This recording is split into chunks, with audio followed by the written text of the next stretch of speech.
இனிய காலை வணக்கம். நான் உலகத்தை தில்லைத்தேவன் லண்டனில் இருந்து. திங்கட்கிழமைக்கான பொருட்சொல் இலை.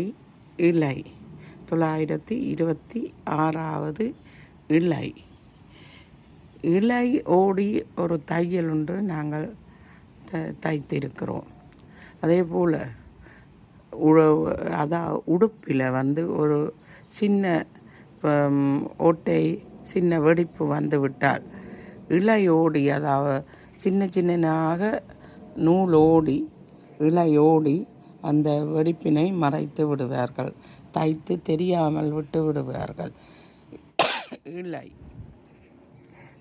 காலில் ஒரு காயமோ உடம்பில் ஒரு காயம் ஏற்பட்டு விட்டால் இலை, அதாவது தையல் போடுவார்கள். அந்த தையல் இலை நூல்கள் முந்திய காலத்தில் அந்த நூல்களை திரும்ப அந்த இலையை வெட்டி விடுவார்கள்.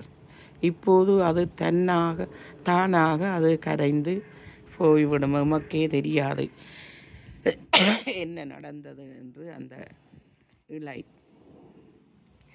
இலை நூல்களால் செய்யப்படுவதும் தைத்து செய்யப்படுவதும் இலைதான். பஞ்சு அவற்றையும் இலை என்று சொல்லுவார்கள்.